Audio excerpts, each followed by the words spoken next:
皆さんこんにちは。いかがお過ごしですか？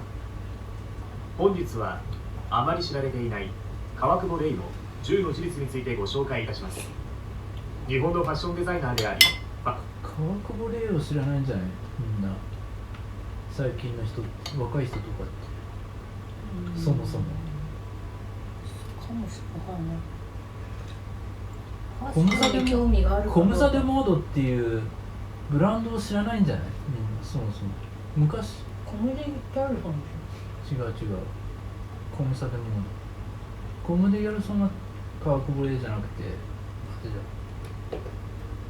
ファッションブランドコムデギャルソンの創始者でもあります。ギャルソンフランス語で少年のようにという名前を付けられたそのブランドは高級既製服の製造・販売によって世界に衝撃を与えてきました。川久保玲は1942年東京に誕生します。3人兄弟の長女で唯一の女の子でもありました。高校卒業後、彼女は慶應義塾大学文学部哲学科に入学します。その後、株式会社旭化成宣伝部に入社するも3年で退職。そしてフリーランスのスタイリストとなりました。しかし、報道写真撮影の際、スタイリストとして川久保がイメージした洋服がどうしても見つからなかったため、仕方なく自分自身で洋服を作り始めます。以来、スタイリストながらデザインパターン、縫製、仕上げまでの全てを独学で手掛けるようになりました。1969年、フランス語で少年のようにを意味するコムデ・ギャルソンを立ち上げます。実質的な意味は少年の冒険心のようにだそうですが、婦人服の製造販売を開始し、1973年には株式会社コムデ・ギャルソンを設立しました。1975年に東京コレクション、1981年にはパリコレクションに参加しました。当時のパリではボディラインを意識したデザインが流行っていましたが、川久保が提案するデザインは全くその流行りとは異なっているものでした。その服作りは流行の最先端を行き、2000年代に突入しても新たなラインを生み出し続けています。そしてファッション界のオスカー賞として称されるアメリカの CFDA ファッションアワード国際賞を受賞しています。1981年からコレクションを休みなくパリで発表し続け、革新的なクリエーションへの驚きと称賛を増しながら現在でも現役デザイナーとして活躍している川久保玲。そんな彼女のあまり知られていない10の事実を早速見ていきましょう。今どこで売ってんの？ 1、幼少期の経験がデザインに生きる。川久保玲の母親は英語教師として子育て後に職場に復帰することを望みますが、父親はそれを望まず、結果的に両親が離婚することになります。家長である父親の発言は絶対というのが当時の日本社会の風潮でしたが、川久保家はそうではありませんでした。これが反骨精神や当時の日本社会の風潮や男性や女性の在り方などといったことへのふつふつとしたフラストレーションを感じ、服作りにもそれは反映されているのかもしれません。2、川久保玲語録。川久保玲はマスコミからの取材にめったに対応しないため、実像の多くが謎に包まれていますが、数少ないインタビュー記事に見受けられる名言が多くあります。無視されるよりもけなされる方がマシです。コムデ・ギャルソンは会社をデザインする企業ですから、デザイナーが社長でないとダメですなど、社長としてだけでなく注目を集めるデザイナーとしての立場が伺えるものが多くあります。3、高田健三との黒の衝撃。1982年、川久保がパリで発表したコレクションはオートクチュールの頂点である世界のモード界を震撼させた伝説と言われています。同時期に発表された山田洋次率いる洋次山本とコムデ・ギャルソンのコレクションは称賛の意味も込めて黒の衝撃、ジャパネスクカジュアルと言われました。しかし世界中からの評価は賛否両論様々でした。ですが日本では大きなムーブメントを起こし、カラス族、ボロルックと言われ流行することになります。4、初のオペラ舞台衣装を手掛ける。2019年12月上演のウィーン国立歌劇場150周年記念公演オペラオルランドでコムデ・ギャルソンが舞台衣装を手掛けると発表されました。性の多面性とトランスジェンダーのアイデンティティを探る名作小説を舞台化した今回のオペラ公演オルランドにコスチュームの数はなんと143着。衣装を手掛けた川久保は主人公の性別の変化をたどる複雑な心境を個性あふれる服を通じて表現しています。5、斬新すぎるアイディアたち。これまで類を見ない斬新なコレクションを発表し続けた川久保ですが、中でも印象的なものをご紹介いたします。1984年、男性服ブランドにおいて男性服から男らしさを取り除いています。その姿はファッションジャーナリストたちから自由を着る男たち、戦争をしない男たちと言われ、高い評価を得ました。1996年に通称コブドレスを発表。肩や背中、腰部分の布地にパッドが入り、常識的な美しい形とは全く異なるシルエットを美しいものとして提案。2014年、モンスターでは巨大すぎるシルエットのジャケットや両腕や顔を覆うニットを発表しています。6、仕事、そして結婚。私生活も謎に包まれた川久保ですが、エイドリアン・ジョフィーと結婚しています。南アフリカ生まれの英国育ちで、日本語とチベット文化をロンドン大学で学びました。1987年にコムデ・ギャルソンの営業担当ディレクターとして入社するまでは、姉のローズのニットビジネスを助けたり、ローズベーカリーを共同で創業しています。ジョフィーが川久保に最初に会った時の印象を、彼女が部屋に入ってくるなり空気が一変した、こんな経験は一度もなかったほど非常に強いオーラを放っていたといいます。2人は1991年に親密な交際を始め、やがてパリのホテルド・ビーユで結婚します。7、服を作らないというコンセプト。2013年からノットメイキングクローズという発想で10シーズンコレクションを発表。その後2018年の秋にはステートメントを出し、切り口を転換しています。それについて川久保は、行き詰まって新しいものを生むための方法論を探したと語っています。新しいことを見つける方法として全く逆転の発想である服を作らないということに挑戦したのです。8、ザ・ノースフェイス成長の立役者が受けた刺激。ザ・ノースフェイスの事業に携わり、同ブランドの成長に貢献した現取締役副社長執行委員の渡辺隆夫氏は、仕事人生の中でずっと刺激を受け続けてきた人物に川久保玲を挙げています。同じことを絶対に繰り返さず、いつもゼロから新しいことに挑戦している。そういう姿勢を若い頃からずっと仰ぎ見てきたのです。と、インタビューでも語っています。9、コロナ禍における不況和音。新型コロナウイルスの影響でファッションショーは変わりました。コムデ・ギャルソンは世界のファッション界をリードする存在として毎年パリコレクションで新作を発表してきましたが、今年は新型コロナウイルスの影響で参加を断念。その代わりに東京でショーを行うことになりました。テーマは不況和音。シルクと刺繍、レースと綺麗なものに対してコミックやディズニーなど相反するものを材料としてぶつけることで不協和音を生むことを狙いとしています。不協和音が生じるとき、あるものがぶつかったときにパワーやエネルギーが生まれる。それをテーマとしましたと川久保は話しています。10、著名人たちとの新プロジェクト始動。その第1弾として雑誌スイッチとのタッグによるアイテムがコムデ・ギャルソンの一部店舗ドーバーストリートマーケット銀座にて2020年11月28日より発売されました。コムデ・ギャルソンとスイッチによるこの新プロジェクトでは、アイテムデザインの源となる表現者を川久保玲とともにスイッチが選出。8名の表現者それぞれのメッセージや作品を川久保玲のデザインによるコムデ・ギャルソンの新アイテムとして展開しています。荒木信義や大坂なおみ、山口一郎ら8名らが表現者として選出されています。いかがでしたでしょうか。あまり知られていない川久保玲の10の事実。いろんなブランド服を買っていても結局コムデ・ギャルソンを買っている人が多いことから、ファッションの希釈点と称されるコムデ・ギャルソン。そんなブランドを立ち上げ、今も時代を牽引し続ける彼女の活躍には目が離せません。本日のお話はここまで。それではまた。今も表参道のショップがあると思われるけど、ごめんて。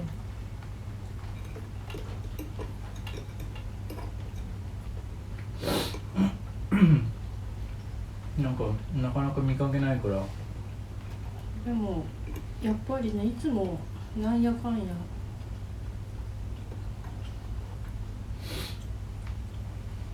人気はある。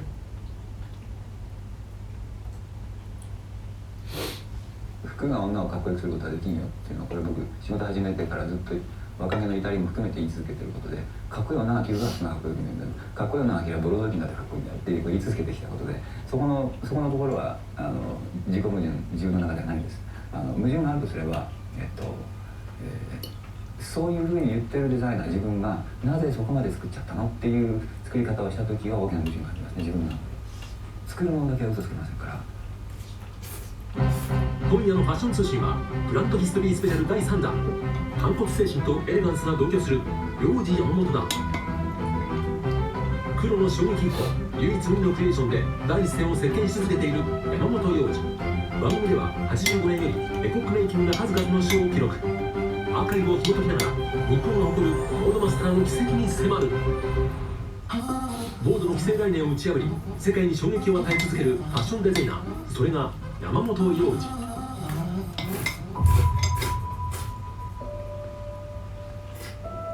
本人による証言を中心に彼のモード人生が綴られた書籍「黒を作る」。この本が記す通り、1943年東京に生まれた山本耀司。幼い頃に父親が戦死、洋装店を営む母親のもと成長した彼は慶応義塾大学卒業後文化服装学院に入学。69年に日本を代表するコンテスト総演賞を受賞。72年にはワイズを発足し東京コレクションで活躍する。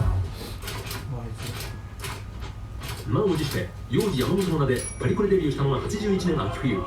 西洋服飾界のタブー黒の作品群で業界に衝撃を与えるも否定派が圧倒数を占めた。しかし少数ながら後に有名人の編集長となるエディターや有力バイヤーから支持を得たことで2シーズン目には支持派と否定派が拮抗。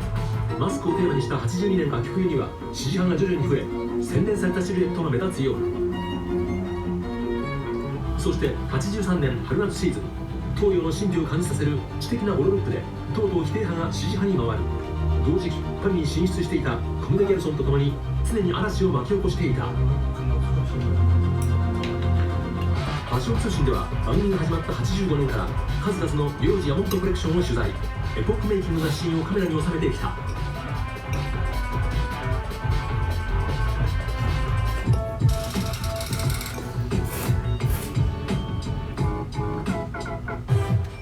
90年代初頭、最も人々の心に残っていると言えるのがコムデ・ギャルソンと合同で行ったこの 6.1 ザ・メン。パリからの凱旋ショーには東京に大勢のミュージシャンが世界中から集結。高橋幸宏、細野晴臣をはじめとする YMO の面々、エロガー・ウィンター、ジョン・キール、ブランキー・ジェット・シティのメンバーなども登場。湾岸戦争のニュースが飛び交っていたこの時、戦争なんかに振り回されてたまるかという思いと男の服を面白くしたいという気持ちがはじけたステージは現在でも伝説的なショーとして語り継がれている。この 6.1 ザ・メンは見事91年のファッションエディターズクラブ賞を受賞。観客に楽しんでもらうためにはどうしたらいいかってことにすごい気を使ったとか、それは特徴的でしたね。これはやっぱりみんながどれだけハッピーになれるかっていうそういう発見はありましたね。そしてメンズのショーといえばこの2人のシーンを記憶している人も多いのでは。それが永瀬正敏と本木雅弘。俳優として評価を一段と高めていたホットな2人のパリコレ登場に客席が沸く。数々の文化人とゆかりの深い山本の影響力の大きさがうかがえる一コマだ。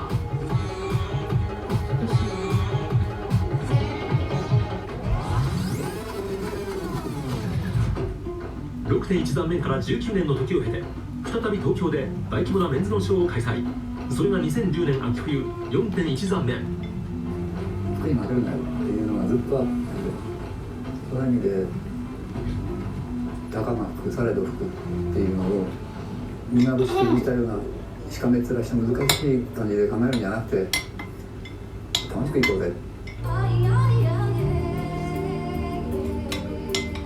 代々木第二体育館の巨大なランウェイに登場するのは俳優の石橋蓮司、ミュージシャンのムッシュ川谷、そして牧黒室、文化人から松岡聖剛、椎名誠、それに加えてパフォーマーやサッカー界の超大物も登場して大盛り上がり。服に着られるのではない、服によって内面がアイドルになった男たちの熱量がダイレクトに伝わる熱い舞台となった。そしてウィメンズからファッション通信が初めてこのブランドで大きな特集を組んだのが1996年秋冬シーズン。まずはパリのアトリエから。ここではコーディネーションと呼ばれるブランド特有の作業が1000点にも及ぶアイテムから何度もスタイリングやディテールをチェック。ショーで発表される数十体を絞り込む。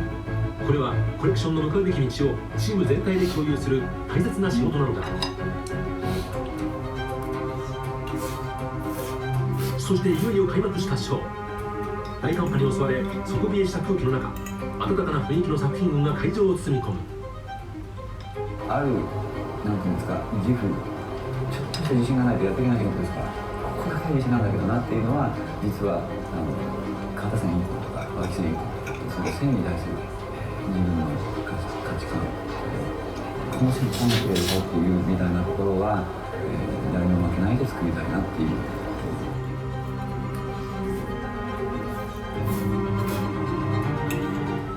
このコレクションはその後ニューヨークへ、実に14年ぶりの上陸とあって、会場には現地のファンや関係者が大集合。パリとはまた違う熱気に包まれた。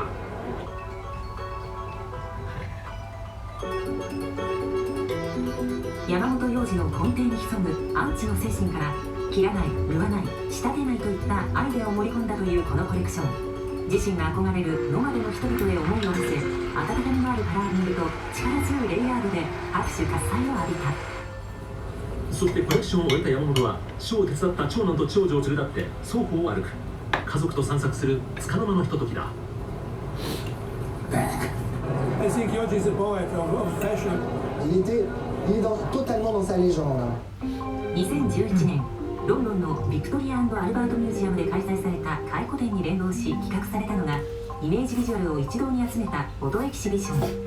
ピーター・リンドバーグやサラ・ムーン、ニック・ナイトなどそうそうたるフォトグラファーたちが撮った80年代から90年代のカタログ写真が中心。それぞれの視点から幼児の服を媒介に時代の空気を切り取った作品たちが話題を呼んだ。これらのビジュアルを数多く手掛けてきたのが、山本が絶大な信頼を置くアートディレクターマーク・アスコリ。我々は彼に独占取材を行っていた。Pas fondamentalement suivre les tendances de la mode ou d'essayer d'être séduisant pour le public, c'est notre but et c'était de donner de l'énergie aux gens et de découvrir les gens et de pousser des nouvelles idées et de travailler vraiment dans une optique de pas seulement de séduction.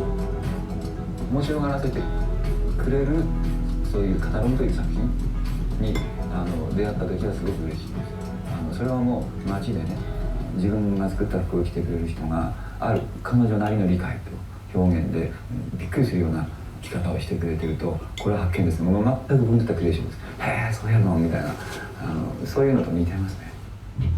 音楽に対する姿勢はデザイナーの領域をとうに超え、自身の創作活動にまで広がっていることをご存知だろうか。そしてファッションショーでも数多く取り入れてきた。2021年春夏パリメンズのデジタル発表で公開した映像では、全編を自身の楽曲で構成。コレクションで表現されるその世界観は、より深く彼の精神世界へと誘ってくれる。そしてもう一つ、ジャンルを超えた創作活動として紹介したいのが、2016年開催の画と木。画は絵画を、木は機械を復興にしたこの展覧会。近年彼のクリエーションに熱を与えている気鋭の作家朝倉優香とのコラボレーション作品や、山本が一から描いた油絵など、もともと学科を夢見ていた山本が初めて本格的な美術作品にチャレンジ。そしてほとんど記憶にないという父の姿を思い描いた作品も公開されたのだった。いずれにしてもファッションか絵描かなかったらば、俺は多分犯罪者になってると思います。ワイズから始まった山本耀司の世界。現在ではその DNA を引き継ぐ数々のブランドが展開されている。その中からひときわ存在感を放つ2つのブランドの誕生シーンをプレイバック。まずは山本耀司を父に持つ山本凛が手掛けるリミフー。文化服装学院を卒業後、耀司山本社に入社。ワイズのパタンナーとして2年間修行を積んだ後、25歳という若さで挑んだ2000年秋冬のデビューコレクションだ。少し早すぎるっていうふうに思ったんですけども、自分でやってごらんって言って勝手に やらせて、できてきた服見た時に、俺にはできないっていう、俺にはできない服っていうのは必ずあって、それをやっぱりリナやってくれたって言うんですけど、分かんないんですよねどこが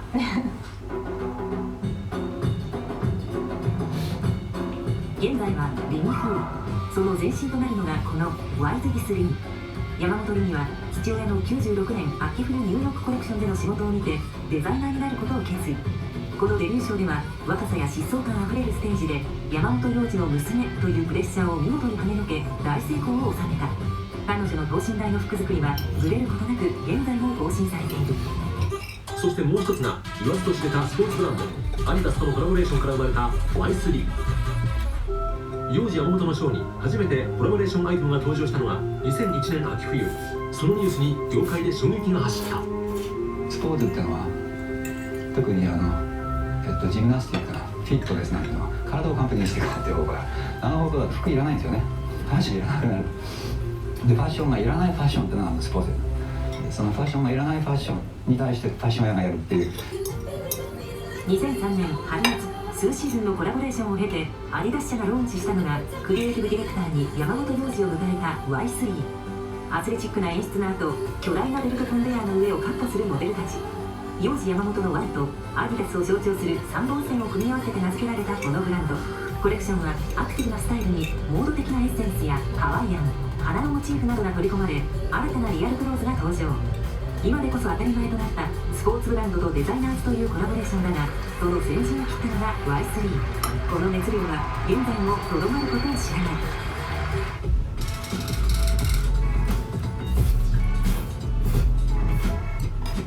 パリコレにデビューして以来、常にモードの反逆児という役割を担ってきた幼児山本。そんな彼が偉大なクチュリエたちに一つの答えを提示してみせたのが97年の春夏コレクション。これが幼児流クチュールと呼ばれる大きな流れの発端となる。プレタポルテでありながらカッティングの粋を極めたそのスタイルが絶賛を浴びていた。シンボライズされるのは98年秋冬のクリノリンスタイルのマリエ。帽子は4人のスタッフに支えられ、嬉しそうに歩くジョディ・キッドの姿は奥ゆかしささえ感じさせる。そしてこの作品は2011年ロンドンへ。ギャラリーに展示されたのは逆さになったあのドレス。オイルの表面に映し出されたその姿が波紋によって特別な浮遊感を放つ。まさにモードがアートになった瞬間だ。番組が密着した98春夏コレクション。パリのアトリエではスーパーモデルのフィッティングとともにこのブランド特有のコーディネーションの作業が綿密に行われていた。今シーズンぐらいでようやっと欧米の方々もモードジャポネっていうのを誤解していたというふうにやっと言い始めてくれる。16年かかりましたよね。簡単に言えば永遠に美しいものを作れるよっていうのを見てもらうしかないなっていう。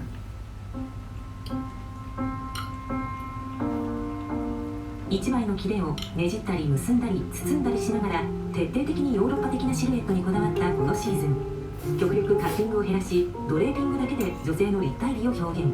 これはアジアの平面的な衣服を西洋的に立体化するアイデアからたどり着いたもの。かつてアール・ヌーボーが日本美術の影響で発展した気分を味わいたいと彼は語り、新境地を開いてみせた。各国のシメルはこぞってこのコレクションを見出し記事にして絶賛。進化する幼児流クチュールの人気は加速していったのだ。僕らが洋服勉強したのは最後のオートクチュールで勉強してます。でそういう意味ではオートクチュールだけ鍛えたわけですよ。だから僕ら既製服の中に飛び込んで既製服の中でなんか大きく息吸って呼吸できたし、すごい楽しい10年間あったんですけど、そこがへんとこな意地の入り方で、クチュールっていうような服作りだったらばどれぐらい分かってるか競争してみようかおいって感じだったんですよ。2002年我々の元に届いたのは幼児山本がオートクチュールファッションウィークへ参加するというニュース。フランス文化の殿堂オペラ座の会場には多くのゲストたちが詰めかけた。当時ビジネスの力が強まるプレタポルテへの疑問やイヴ・サンローランの引退がきっかけで参加したと言われるコレクション。ここで見せたのはオートクチュールとプレタポルテ、東洋と西洋、クラシックとアバンギャルドといった境界線が全て消え去った作品たち。21世紀にあるべきエレガンスを見せつけたのだった。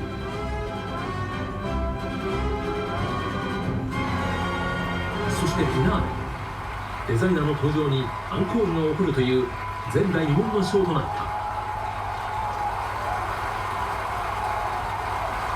I think Yoji is a true designer's designer, and it's an honor to be here at his show. I thought it was a marvelous look into the future, not only of fashion, but of how women feel about themselves. If that is the future, I'm all for it. オートクチュールのエッセンスは僕の中に入ってますから、それをなんていうんですか、見せるためだけのオートクチュールです。街を歩いてもらうとそれに随分気を使いました。服を取り戻したいと思ってました。今でも思ってますし、これからもそれしか僕にはないかな。今今回登場したのはおよそ50年もの長きにわたり服を作り続ける山本耀司のほんの一部の世界に過ぎない。モードの反逆児と言われ、数々のタブーを自ら壊していくその姿は、手法を変えアプローチを変え、これからも続いていく。その手から生み出され続けるクリエーションには、ただただ真摯に服と向き合う一人の男の人生が見えるだろう。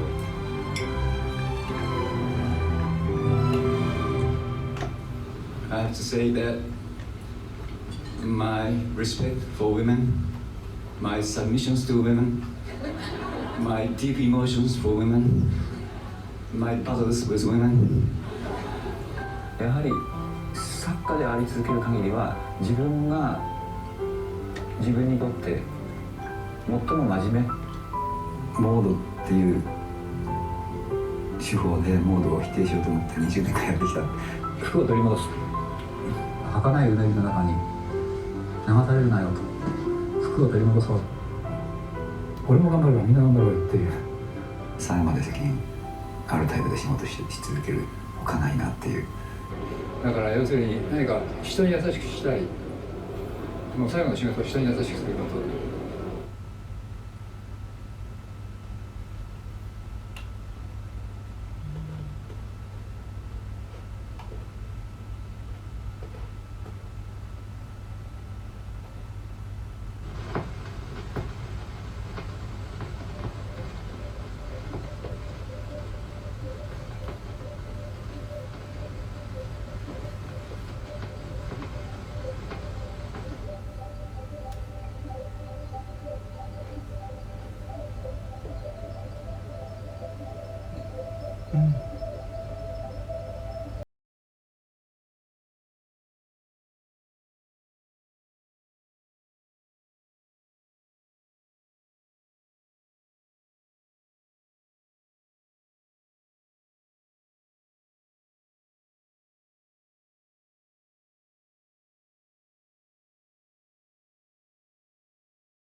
Critics never understood her, but for Rei Kawakubo, founder of the renowned fashion label Comme des Garçons, that was always the point. For the more polarizing a collection was, the more success it accrued, ushering in a new era of anti-fashion, a deconstructed wonderland of noir, capable of creating strong, provocative pieces for women, with a defiant desire to dress in a way that reflected their own unique sensibilities. Kawakubo was born in Tokyo in 1942, the eldest of 3 siblings and sole daughter of the family. Her father was an administrator at Keio University, her mother, a trained English teacher who remained at home to raise the family. Though she insisted her home life was comfortable, even ordinary, Kawakubo came from a family of divorce, a rarity in Japanese culture at the time. Her mother had wished to enter the workforce when her children came of age. Her father, however, expressly forbade it. In most Japanese households during that time, and of their social standing, this would have been the end of discussion. The patriarchal law meant his word was final, but the Kawakubos were no ordinary family.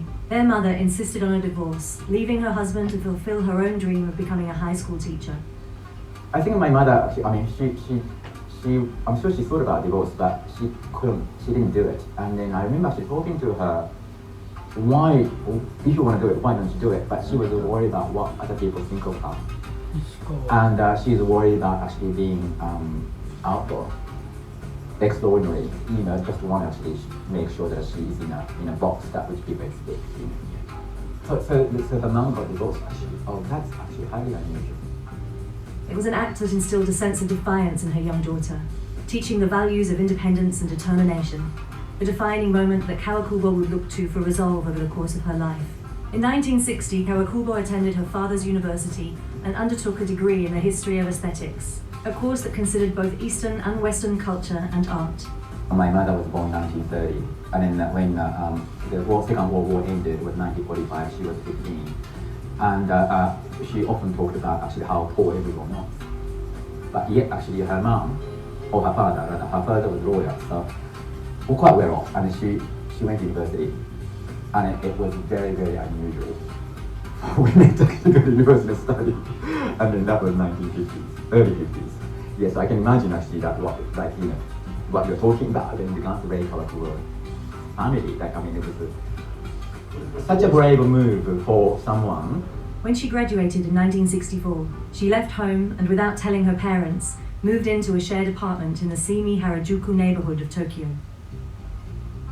Kawakubo has always asserted that she owns a duality of personality, and her early adult years did much to cultivate this notion.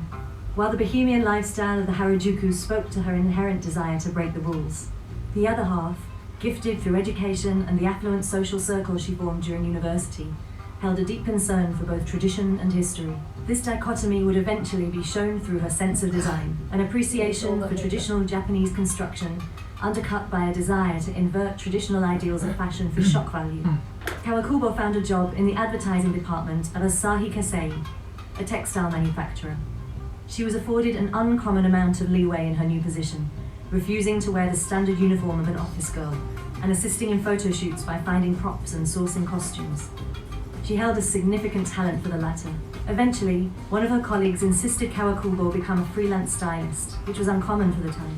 When she couldn't find the appropriate clothes for her assignments, despite a lack of formal sartorial training, Kawakubo began to design her own. By 1969, 2 years after joining Asahi Kasei, she was confident enough in her skills to begin designing under her own label, Comme des Garçons, French for like some boys. After a few successful years selling her designs in local stores, she incorporated the label in 1973. I think also within Japan, I mean, she started actually like with her company in 1970s, even earlier than this, and I think it inspired a lot of women and being independent and believing in their career and pursue it, because it was unusual for women to pursue their career, you know. By 1975, she had opened her first boutique in Tokyo. It was around this period Kawakubo became romantically involved with fellow Japanese designer Yoji Yamamoto. For my total life, I am comfortable being in black, not in the light. There were alumni attending the same university and shared a proclivity for design, creating clothing that challenged traditional concepts of beauty. Dark, oversized, and asymmetrical garments that failed to adapt to the contours of the human body. They lived together for over 10 years, and they hid their creativity from each other. They didn't share information on their collection. It must have been totally schizophrenic. I once asked Yoshi, in your private life, is Ray like this? And he said, no, she's very sweet. Although they never collaborated, they were close traveling companions, making their international debut in the same year as fellow contemporary designer Issey Miyake. The three were tagged as the renegade Japanese designers, determined to push Western conventions. So 1 year ago, I told her, right now, let's go to Paris, because we are free selling in Japan. Why don't you go to Paris with me? And she told me, no, my company cannot make it. It's impossible. She said, I don't know. You can go first.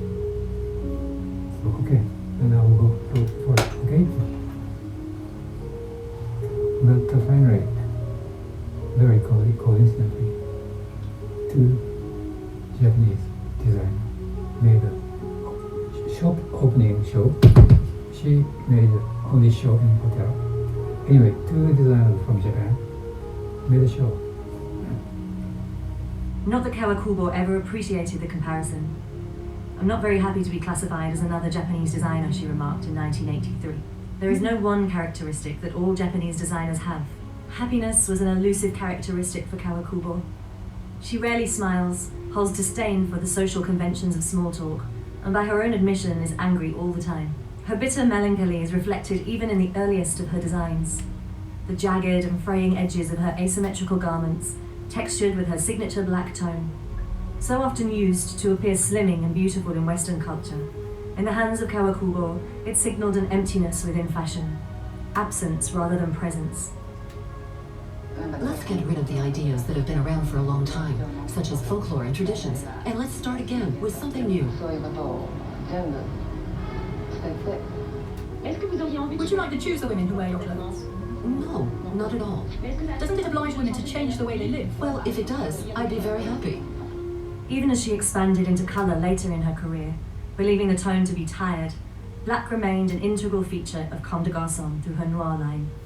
Kawakubo developed as a designer over the next decade. She became fascinated with imperfection. In her eyes, perfection was the devil. Unlike the Japanese temples of old, her garments remained unfinished to resist such temptation. Her preoccupation with asymmetrical shapes was born out of an interest in modern architecture and the traditional flat, layered styling of the kimono. Her garments adhering to flexibility and comfort rather than the standard silhouette that defined the orthodoxy of Western beauty. More than anything, the clothes of Comme des Garçons represented attitude, the desire to find new and provocative concepts within fashion, to shock and upset the status quo through innovation, revolutionizing the world of design. They were almost anarchistic in their intent. Indeed, the matriarch of rebellion, Vivienne Westwood, once described Kawakubo as a punk at heart. By the late 1970s, Comme des Garçons was one of the most influential, provocative labels in Japan and the Greater East. She had added a men's line in 1978, Homme Comme des Garçons, and even developed a cult following consisting of anti-fashion enthusiasts, the Japanese press labeled as crows. And yet, despite her rampant popularity in the East, Kawakubo was still relatively unknown in the West. That all changed in the early 1980s. Comme des Garçons had debuted in Paris in 1981, turning heads with her deconstructed, flowing garments. But it was her collection the following year that summoned a storm of controversy and shook the conventions of Western fashion to its core.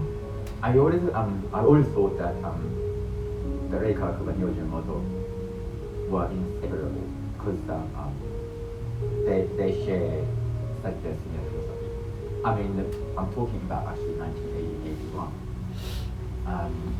They both presented dominantly black collection and play-aged, big holes everywhere. The aptly titled Destroy Collection of 1982. All black, militaristic, and damn near apocalyptic, Destroy caused a furore amongst the Parisian press, who condemned the collection as Hiroshima's revenge. Models in furious war paint thundered down the runway to the incessant beat of war drums, draped in oversized garments, loosely knit and scarred with holes as if slashed with a cable of knives. The fashion world was cleaved in two. While Kawakubo never intended to start a revolution, Destroy did exactly that. For every critic and high couture designer mortified by the collection, Comme des Garçons found a convert. The avant-garde and individualists of society who flocked to the Kawakubo anti-fashion like the crows of their namesake. The 1980s were a time of rapid expanse for Comme des Garçons. Her first Parisian boutique opened in 1983, along with a store in New York. By the late 1980s, there were over 300 stores scattered across the globe, a fourth of which was founded outside of Japan. In 1988, Kawakubo launched Six, a biannual magazine named after the Sixth Sense. The magazine replaced their traditional catalogue and concerned itself more with the stream of consciousness and surrealism than with fashion itself, focusing less on words in favour of illustrations, art and photography, including shots from notable photographers Bruce Weber and Peter Lindbergh. I think she communicates with her collaborator. I mean, I call her staff collaborators because she does not draft pattern herself. I mean, she doesn't give you any detail on the clothes that what she wants. Rather, actually, her job is actually to communicate the feel of the collection. Despite her cultural background and the insistence of many fans, Kawakubo insists that her work has never been as an artist. I have only continued all these years to try and make a business with creation. I cannot separate being a designer from being a businesswoman. It's one and the same thing for me. She commands a near total control of her label, from deciding on the sparse industrialist designs of her stores to the furnishings each one contains, and even the way her employees are required to act and dress. Yet, there have been times when Kawakubo concedes she is, at the very least, a businesswoman/artist. Artist's role is to deny the reality. It's not true. Let's change. Let's break it. This is artist's role. So I always have a question that fashion designer is an artist or not. This is a deep question. There's people that, like Rei Kawakubo, of course, everybody would have to admit that she's an artist. Indeed, her creative process when envisioning a collection sounds less like a traditional designer and more like that of a conceptual artist. Although she goes to great lengths to avoid explaining herself, occasionally, Kawakubo has divulged the methods that envelope her creativity. My design process never starts or finishes. I am always hoping to find something through the mere act of living my daily life. Often, in each collection, there are 3 or so seeds of things that come together accidentally to form what appears to everyone else as a final product. But for me, it is never ending. I employ a talent character who worked for Comedy Johnson in Tokyo for more than 3 years. And so I'm aware, really, because we talked about, her experience working in Tokyo. I think Rei Kawakubo is a philosopher. She communicates with certain words, but quite minimum. And just by those words, I think people work for her are supposed to understand the feel of that. What does that mean? And then so the collection starts from there. I don't think it's necessary for Rei Kawakubo to draw anything really, because it is actually a philosophy that she's conveying, and then Stamp is making it happen. The dissimilarities between Kawakubo and her designer contemporaries extend beyond her creative process.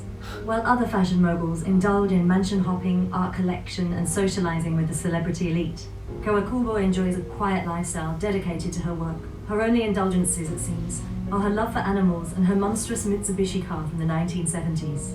Beyond this, Kawakubo leads a life of relative solitude. Few are close to her. Fewer still have been granted access to her home, an apartment close to her business headquarters in the Aoyama shopping district of Tokyo. Even her husband, Comme des Garçons CEO Adrian Joffe, lives separately from her, running the international wing of their company from their headquarters in Paris. Kawakubo and Joffe became an item in the early 1990s, after Kawakubo separated from former flame Yamamoto. After a short courtship, the couple married in 1992. Joffe has since become CEO and personal translator for his wife, effectively handling any communique between Kawakubo and the outside world. Despite his integral position to the company, no one, especially not Joffe, is under the illusion that Comme des Garçons is anything less than the domain of Kawakubo. We're really not a company that is influenced by anybody. We really kind of do our own thing. We don't look at other people. It's like really all comes from the designer, Kawakubo. It really comes out of her head, and she basically made the company as a creative company. First creation, second business. So her influences are all inside. She just has to always try to do something that's very creative and very new. It didn't exist before. That's really the credo of the company. This is, after all, the woman who once famously declared her label for women who do not care what their husbands think. Kawakubo relaxed the reins of her company around the time of her marriage, allowing other designers to put their own unique spin on Comme des Garçons style. Beginning with Junya Watanabe in the early 1990s, her stable now includes Tao Kurihara and more recently Kei Ninomiya, who designed under the Comme des Garçons umbrella through their own distinct sub-labels. Kawakubo allows her designers a strong sense of independence, just as she herself appreciates and rarely sees their collections until just before the public unveiling. In line with this, Kawakubo founded fashion concept store Dover Street Market in 2004. DSM showcased her architectural flair, an art space housing the clothing and accessories of Comme des Garçons, alongside a curated selection of innovative designers from London, New York and Tokyo, with pop-up collaborations and events. Its sixth flagship store hit LA in 2018, adding to the pioneering spaces across London, Paris, New York, Singapore and Tokyo. Comme des Garçons has unleashed over 24 lines since its inception in 1973, even consenting to create easier-to-wear subsidiaries like the Comme des Garçons range. They have collaborated with a host of diverse and established brands over the years, including Lacoste, Fred Perry, Nike, and those notables of Parisian high couture, Louis Vuitton. But those who believe the aggressively unique designer is softening in her old age may want to reconsider. Kawakubo is still capable of causing controversy when she so chooses. In fact, she seems to relish it. In 1995, the presentation of her men's collection, Sleep, a series of baggy striped pajamas, evocative of the prison uniforms worn in Auschwitz, created outrage for all the wrong reasons. The collection, stamped with identification numbers on each garment and displayed by models with shaved heads, was unveiled on the 50th anniversary of the Holocaust. It was an unintentional step too far for Kawakubo, who discontinued the line and released an official apology for her blunder.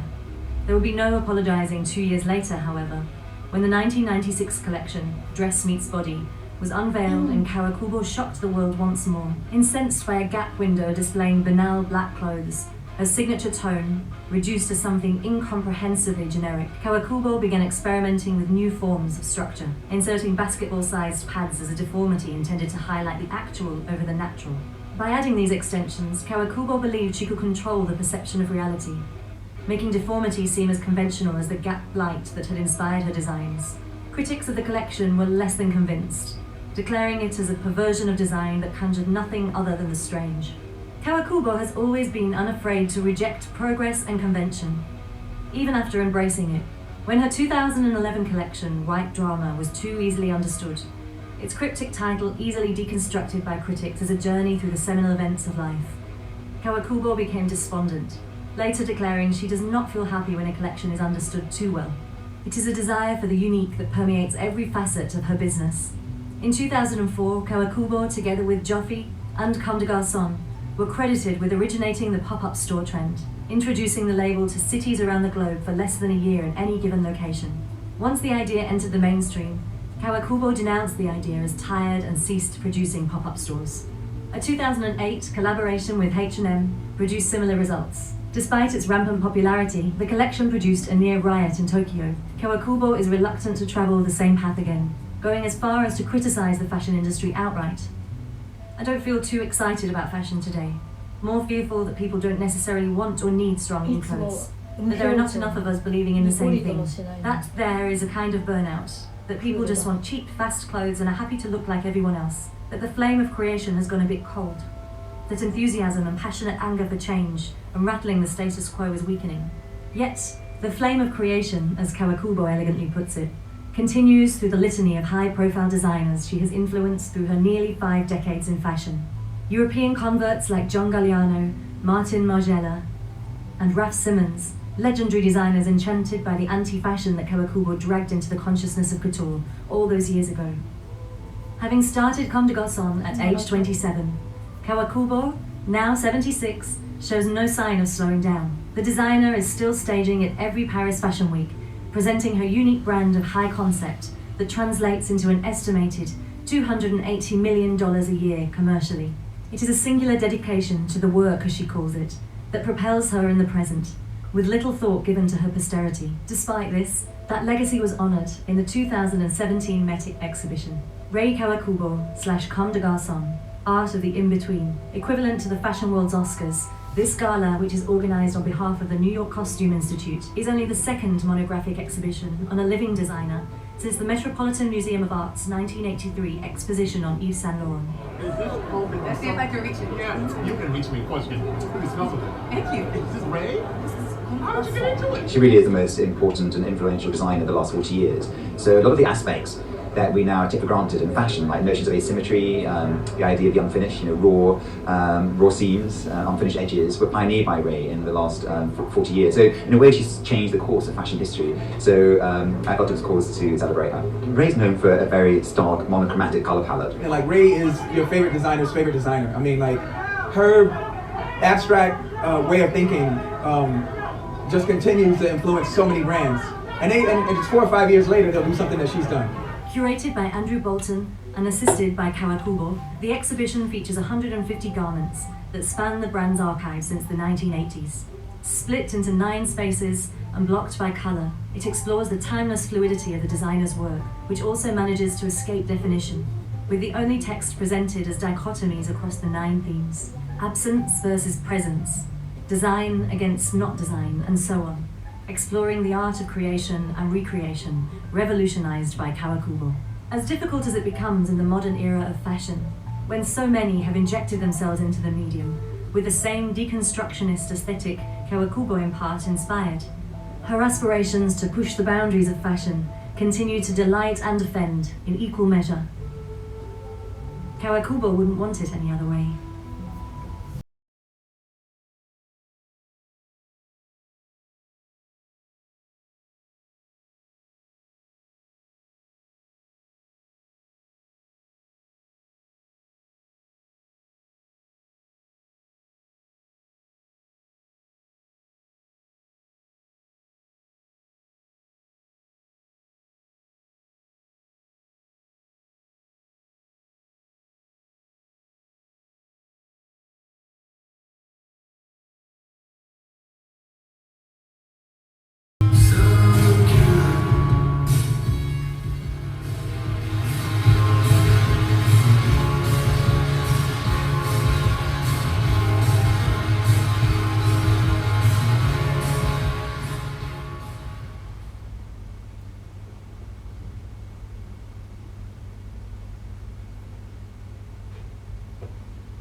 違うよ。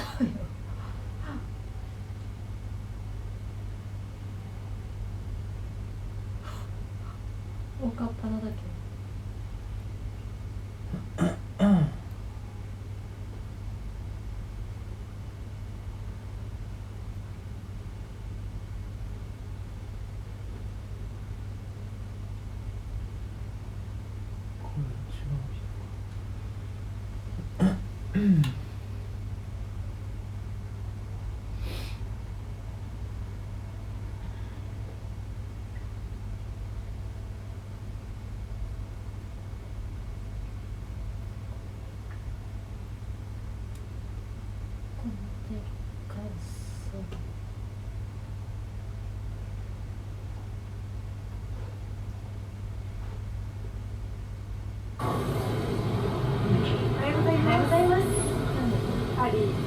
2回目朝でございます。はい、ちょっと曇り。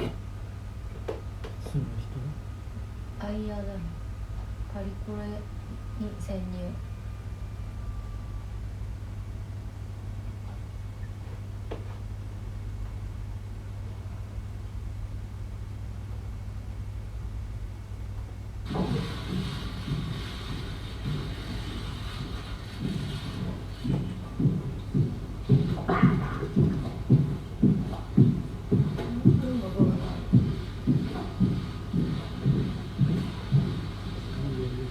撮影はしていいの？中に入っててしていいんだね。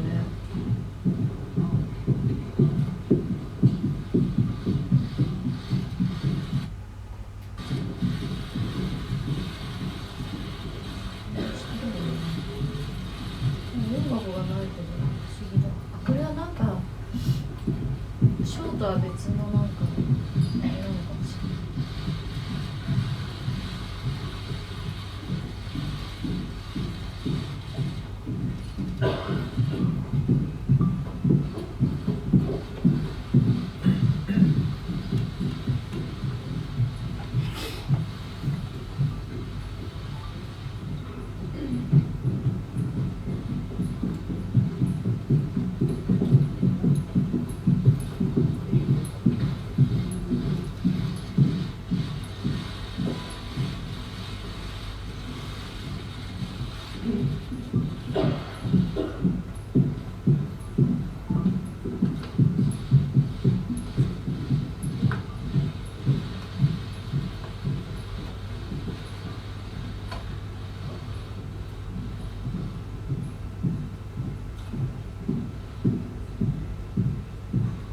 誰でも入れるもんなの？招待されないとダメなの？はい、ジュリア終わりました。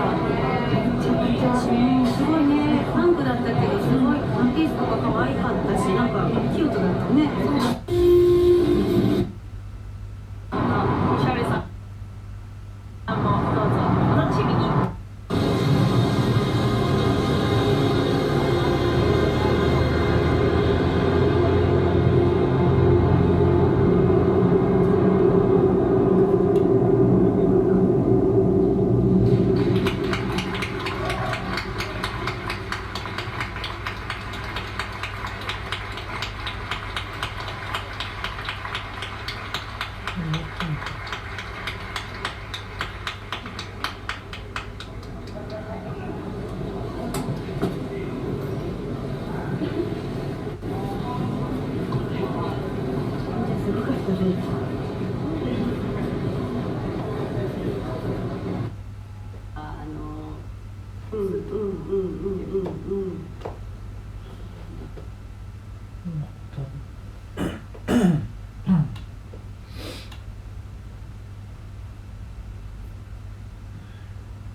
every morning when I look at the mirror, I found very, very old man.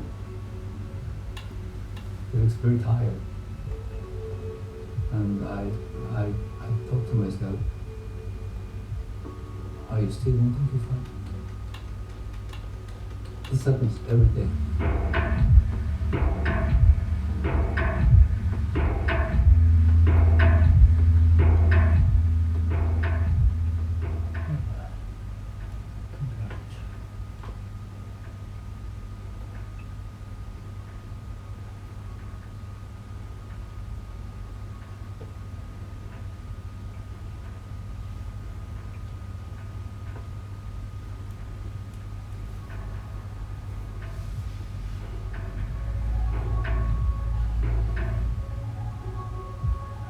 Yoji Yamamoto is a man who understands the power of endurance.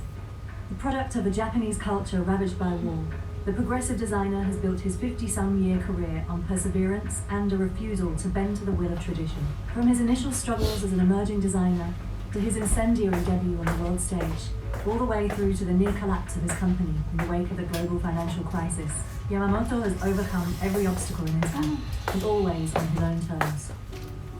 Fashion is sometimes just trend, sometimes just a common sense, sometimes just to pretend to be beautiful. I never walk in the mainstream, so I was walking in the dark side. I didn't care about trend. Today, his eponymous brand offering both men's and women's clothing remains his most commercially successful venture, alongside the popular subway brands and youth line Brown Brown, to its principal lines Cologne and costume wear.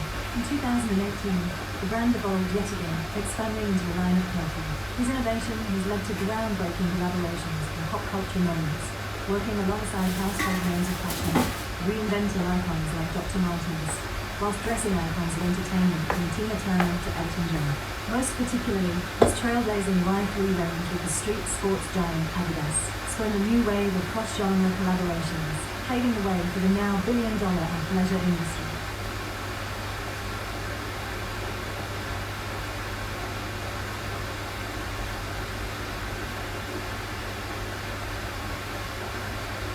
戦争後、日本は貧しかったです。戦争、料理は戦争のもとですから。 Raised by his mother, who worked as a dressmaker, Yamamoto found himself identifying more with the women of his life. His compassion for the opposite gender would eventually present itself through the construction of his couture. His collections are built primarily around the comfort and confidence clothing can provide for women, uninterested in presenting them as objects of male desire. I've seen them sometimes, especially young women, and back home, they often actually get their collection of these very daring, like backless or something, and it's all covered in wrong. And that's quite surprising, basically. Upon his graduation at Bunker Fashion College, he moved to Paris to carve a name for himself in the world of fashion. But it was a difficult time for the young designer.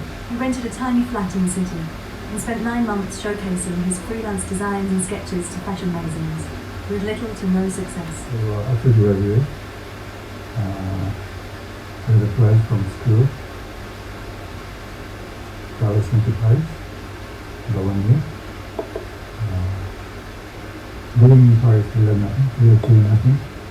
I became like very, very hopeless place. His time in Paris, although unsuccessful, had convinced Yamamoto his calling was to become a designer.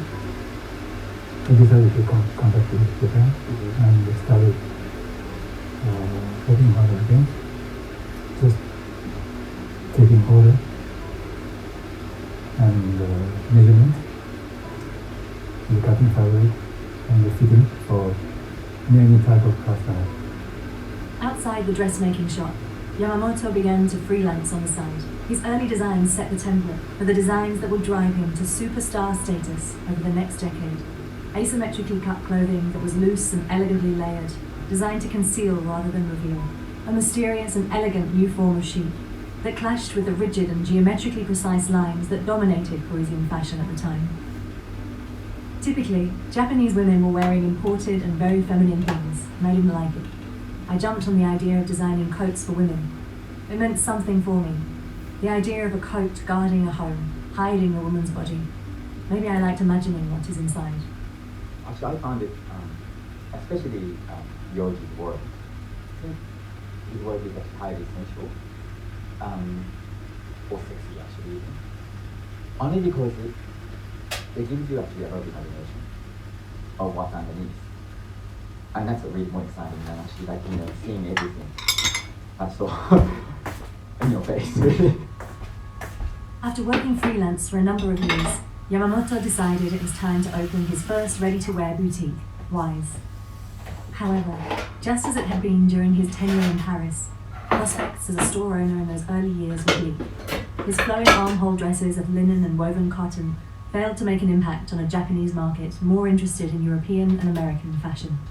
It was during this time that Yamamoto found an ally and partner in Rei Kawakubo, the eclectic designer and founder of Comme des Garçons.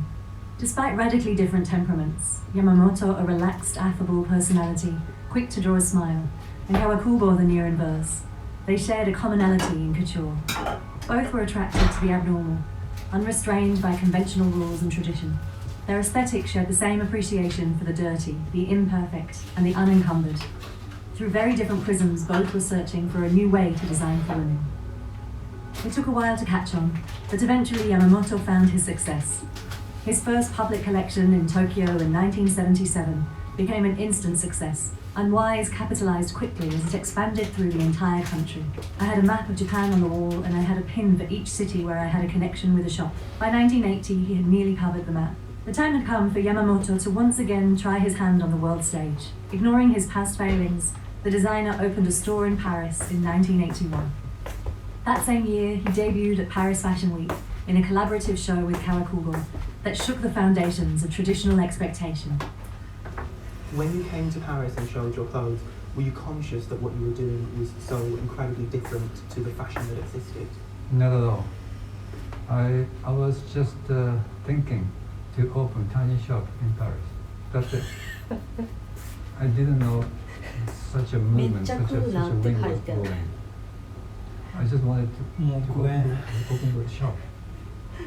The dark, distressed, oversized garments bore no resemblance to anything that had ever been seen before, and sharply polarized the audience. The reaction from the Parisian press was bitter, and more divided than perhaps anything the fashion world had ever experienced. Influential trade paper WWD ran photos of the collection scarred with black crosses over the top, describing it as fit for intellectual bag ladies and little else. The publications lashed out at the designers, coining the collections as Hiroshima and Holocaust chic. Everyone was still wearing high heels and sequins. Then this came along and we found it totally twisted. We didn't understand the proportions, the disproportions. Great clumpy shoes, women in flat shoes with messy hair and no makeup, with gigantic jumpers, and their clothes weren't even finished. They totally revolutionized European fashion. Kawakubo, who actively sought to disrupt the status quo, relished her criticism. But for Yamamoto, the response was deeply upsetting. I was simply looking for the idea for myself, for my own excitement. So it was naturally out of trend, out of fashion. I was panicked by the reaction. I really felt I don't mean that. I'm not coming here to Paris to say something against the fashion. I just wanted to open my own small shop. That's it.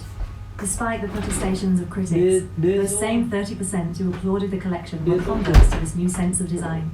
It was better, it seemed, for people to react with love or hate than simple indifference. But for those who hated the collection, their crusade against this divergent form of fashion was far from over after that first showcase. From the next collection, it became a war, recalled Yamamoto. I didn't want a war, but too much attack made me fight. Can you talk a little bit about what the reaction was like when you showed in Paris? Because I knew afterwards, because that moment there were so many stuck situations in fashion. So especially buyers were looking for new designer. I didn't know that. So after doing my opening show, so many buyers rushed to my Paris office, and my office's elevator was broken by the buyers. I was shocked. Yamamoto and Kawakubo, who had endured their own vitriol following her debut in Paris, upped the ante for their 1982 collection. Kawakubo launched her seminal collection, Destroy, an apocalyptic extension of her earlier work, further fueling the antagonism between her and her detractors. Yamamoto continued forging his own path.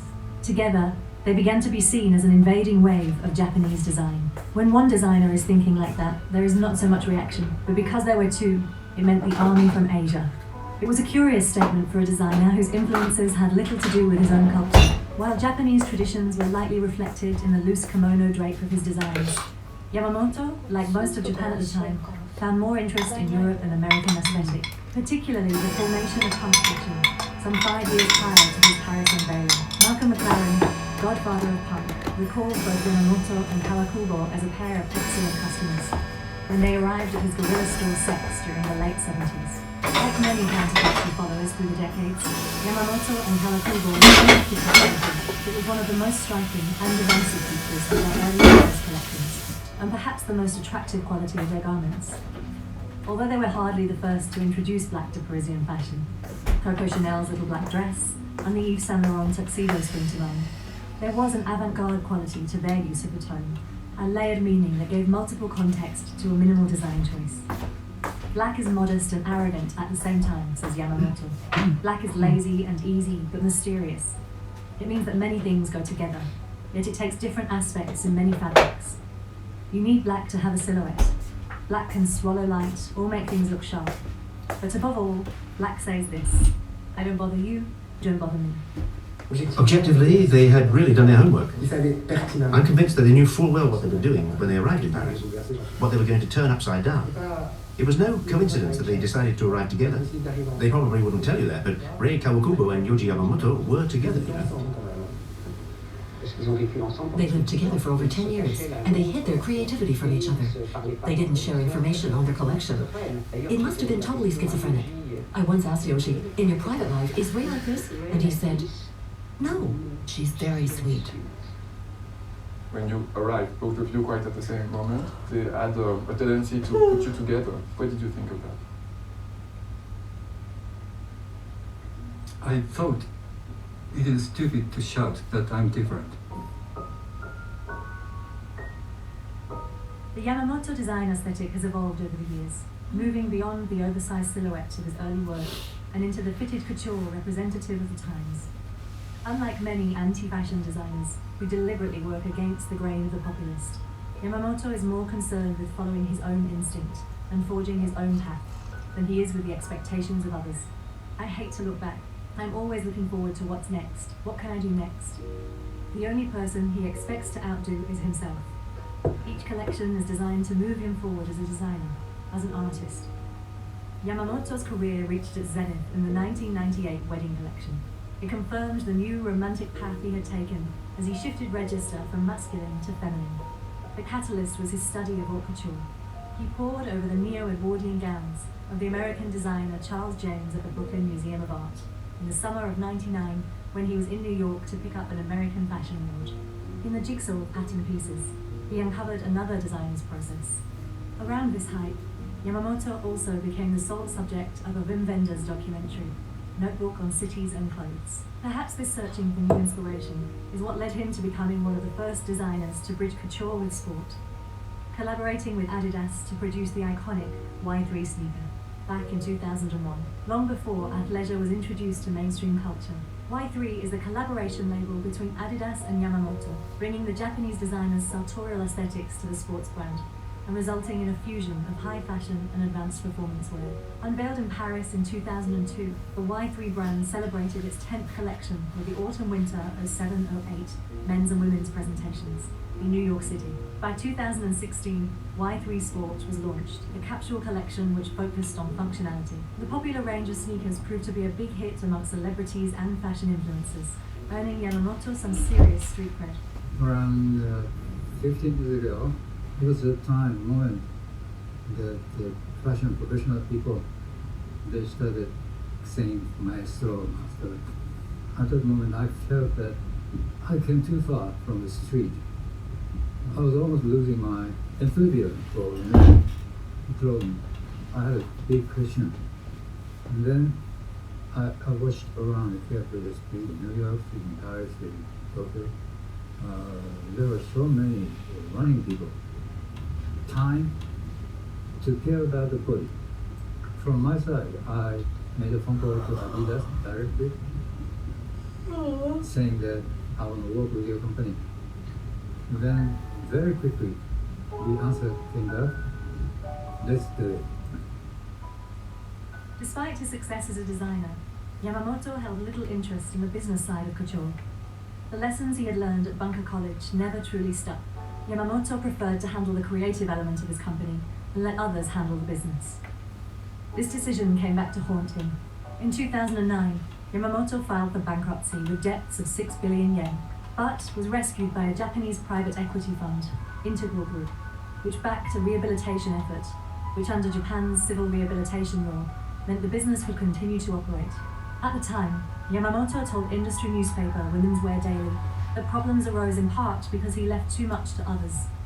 Interesting then, that he still thinks that the money side of the industry is not his business. I felt, very frankly, I did enough. So I don't want to have a chapter 11. I wanted to finish my career, but my daughter, she shouted, "Don't finish now. We start again." My daughter made it. So your daughter kept you going.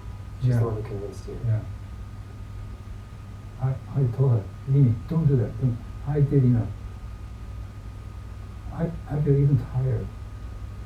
So don't do that." But no, Father, let me do that. So finally I accepted chapter 11. Because I had to think about my company, people's life. So many staff, assistants, many people, and weaving company, dyeing company, people. It wasn't just about you. Yeah, that's it. When I started to think about them, oh, I have to start it again. It was very hard moment. But as far as I made up my mind to do it again, I feel like I became double strong. The business eventually recovered and was in fact the subject of celebration in the London 2011 cultural schedule, with Yamamoto's first solo UK exhibition, celebrating his life and work as the key event at the acclaimed Victoria and Albert Museum. When Selfridges asked Yamamoto to design a skateboard for their spring 2014 boardroom concept, he answered with a deck that breathes new life into the iconography of the human skull, using profile x-rays of his own skull done years ago, which were then traced meticulously by hand. At this time, he continued to explore his urban aesthetic, joining forces with New Era, a US headwear brand hailing from Germany, whose iconic cap is the official gear of the National Football League. Under his sub-label Wise, Yamamoto worked with them to reignite their icon, the 5950 cap, with his graphic logo and insignias, and continued to release a series of headgear, including their most simplistic baseball cap to date, the 920, a blank cap with Yoji's signature. The collaboration evolved into a range including a line of apparel and accessories. The Spring-Summer 18 goods celebrated Yamamoto's rare turn to colour, featuring the skull and rose patterns from Yoji Yamamoto On's Fall-Winter 14 collection, followed by an expansive Fall-Winter offering back into his key monochromatic palette. In line with his historical film collaborations and ties to Japanese animation, Yamamoto's work was referenced in the 2017 remake of the cult film Ghost in the Shell, from Japanese director Takeshi Kitano. The Yakuza characters in the film were very Yamamoto-like, in monochrome, loose, tailored numbers. Yamamoto, a fan of Kitano, as well as a colleague, having designed costumes for Kitano's late 90s film Brother, answered back with a capsule line joint released with designer Fred Perry. Ground Y, Yamamoto's more price-friendly line, brought to life the Ghost in the Shell capsule collection, which included Perry's own polo and Yamamoto's subtle design elements emblazoned with stylized illustrations from the manga series.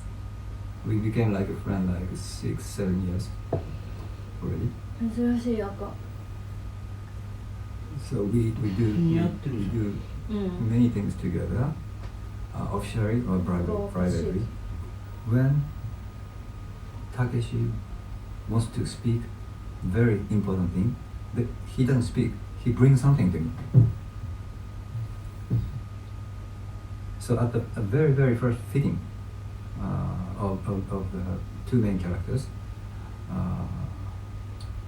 I showed to Kitano one couple, which is for autumn season. He jumped from the chair and he ran to the clothes, and he started touching the clothing, and in a way he got excited at that moment. 2018 saw Yoji Yamamoto also pair up with Ishimori Productions, honoring the late Shotaro Ishinomori's iconic Cyborg 009 manga character. The knitted apparel and t-shirt featured the vintage manga characters and villain in a striking pop culture reference as manga nears its 52nd anniversary. In 2019, Yamamoto returned to Paris with his critically acclaimed Spring-Summer collection held in the historic Grand Palais. Though he is still the patriarch of black, in recent years he has introduced a broader palette, continuing to work into his repertoire bold colour and loud prints for summer. The darkened space was defined by the accompanying music, written in part by Yamamoto himself. It represented his defiance of destructive forces by replying with an anti-racism, anti-crazy global warming, anti-genderless fashion, presenting a concept that clearly defined his vision for men and women as equal and separate. With signature oversized cuts and tailoring for the men, and beautifully unstructured drapery for the women that formed around the female body, across a line of dresses and outerwear, and in later moments presented a more sensual silhouette with hardware and slithers of skin.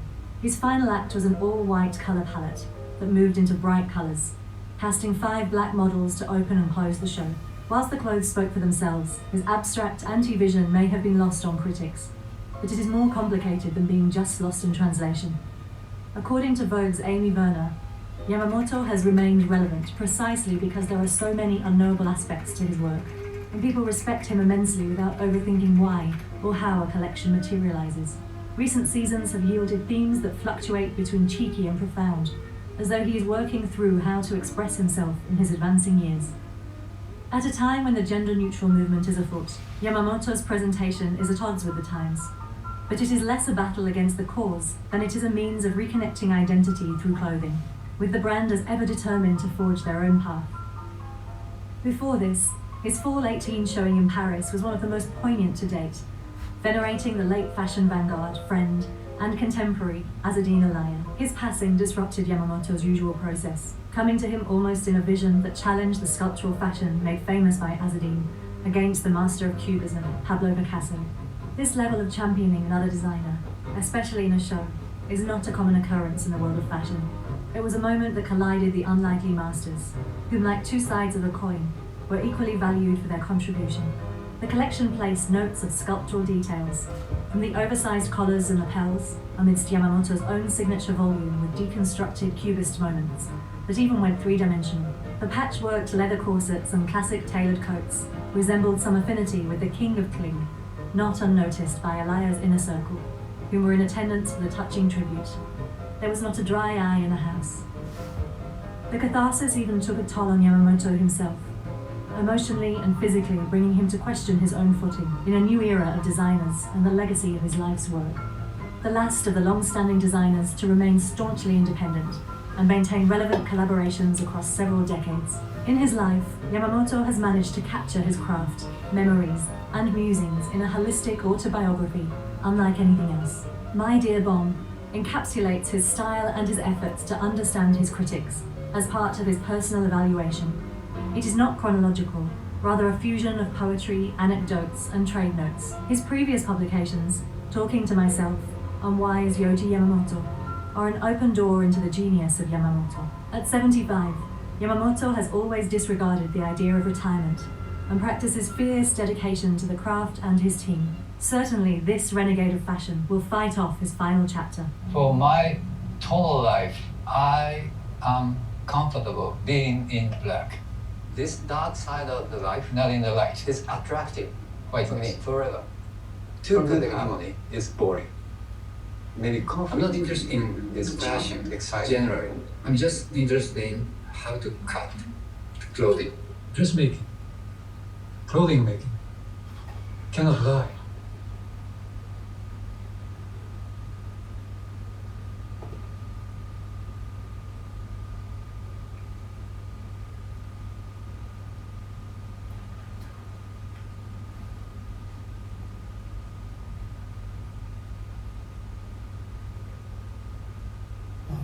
Sick. 見にくい。シック。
プラダ。めっちゃプラダ。見にくい。シックス。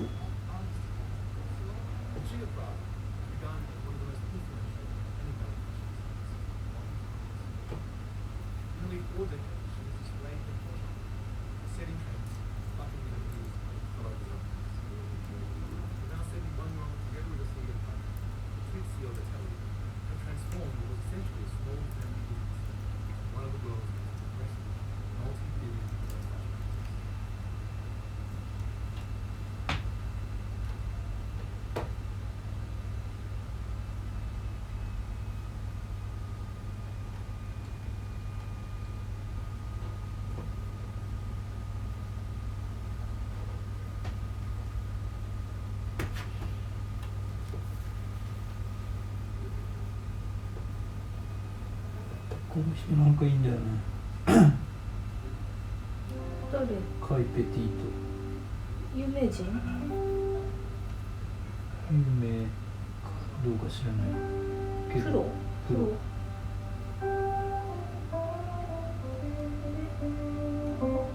ギタリスト？日本人なの？ハーフ？ハーフっぽいな。俺よく知らないんだけど。ネットで出てきたの。ギタリストかな。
一緒にいた人の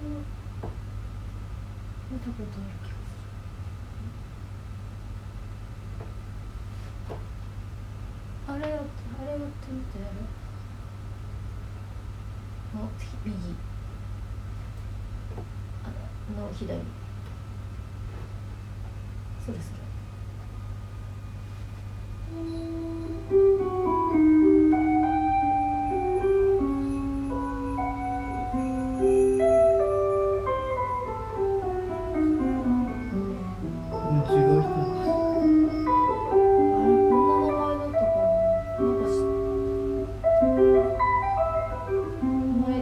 ハマってた人に似てるなと思ったんだけど、名前忘れちゃった。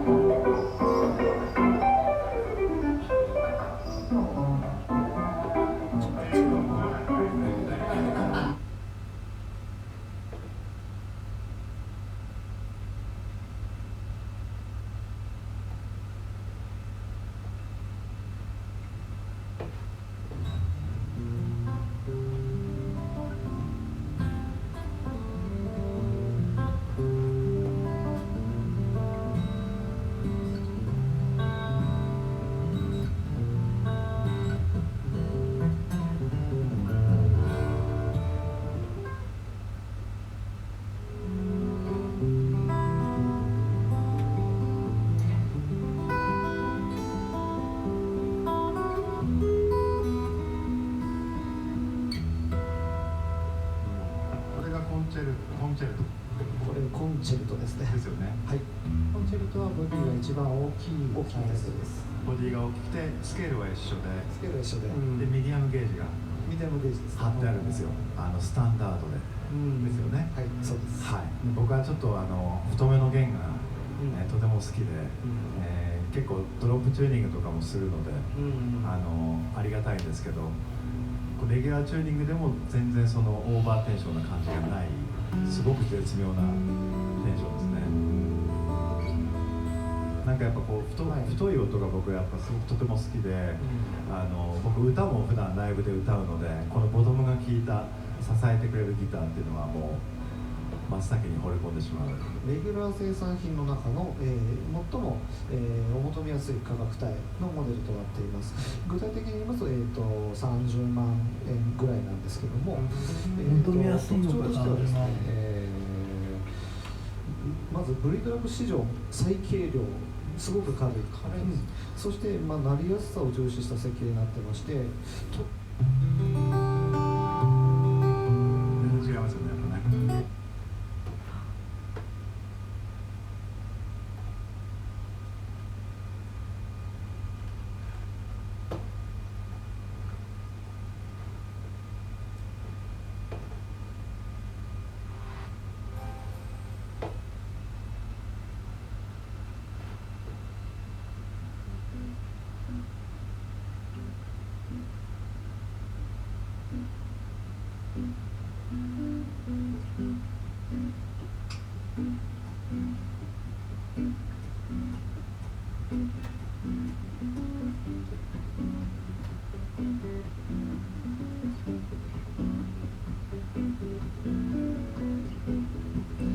やっぱさっきの人そうだったかもしれない。小沼洋介。レ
変態ギタリストって書いてある。変態？すごい世界に連れてってくださいました。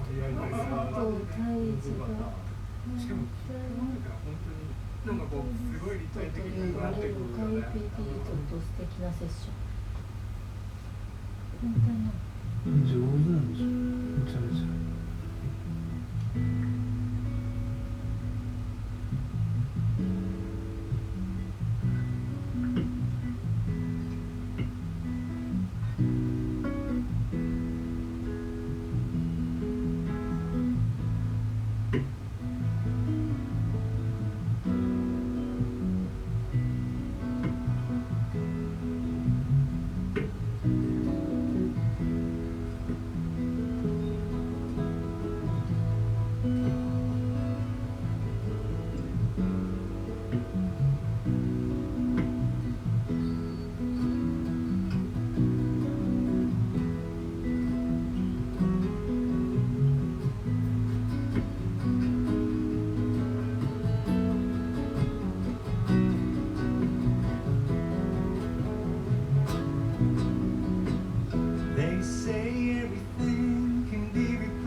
でもさっきの人もやっぱそうだったね。そう。もう一回見たいの。出てない。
デザインリノベーション